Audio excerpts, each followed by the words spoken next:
করে আপনি gate lock করলেন কেন? আমি আবার বলছি, আই এম সরি। ভালো ভালো বলেন আমাকে বিয়ে করবেন কিনা। রেশমি, এবার মনে হচ্ছে আমার ছেলেটা সোজা পথেই আসবে। ভালো ভালো তো অনেক দূরের কথা, খারাপে খারাপও বিয়ে করা এখন আর সম্ভব না। কেন?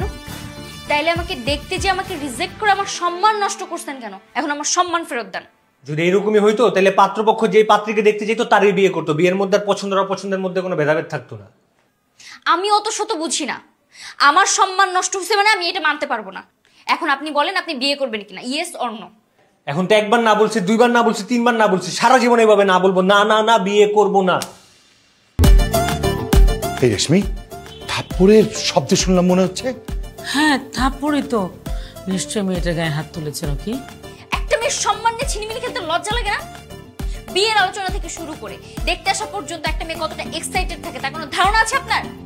আর আপনার মতো ছেলেরা দেখতে এসে তারপরে বলে কি আমি বাসায় যে জানাচ্ছি আমার পছন্দ হয়েছে কি হয় নাই, এরপর কি সুন্দরভাবে রিজেক্ট করে দেন। একবার ভাবেন ওই মেয়েটার মনের অবস্থা কি হয়। আপনি ওরা থাপ্পড় মারবেন? এত রাগ নিয়ে কি ও জীবনে সংসার করতে পারবে?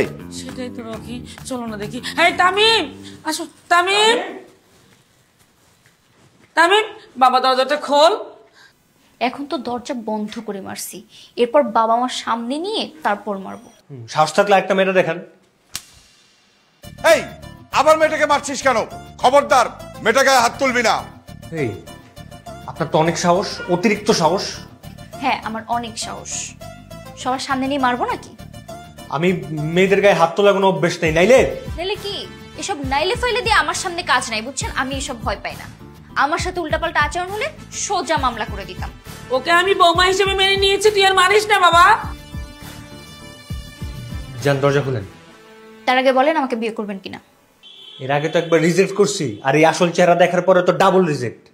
তাইলে আমাকে দেখতে গেছিলেন কেন? হ্যাঁ দেখতে গেছিলাম বাবা মার ইচ্ছা পূরণ করার জন্য, আর আমি তো ডিসিশন নেওয়ার জন্য সত্যি সত্যি টাইম চেয়েছিলাম। আমি তো হ্যাঁও বলতে পারতাম।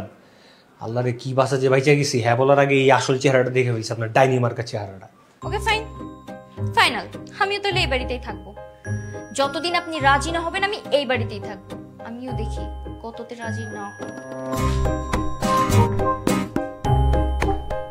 কি হলো তামিম? দরজা খোল, খোল বলছি। এসো মা, এসো।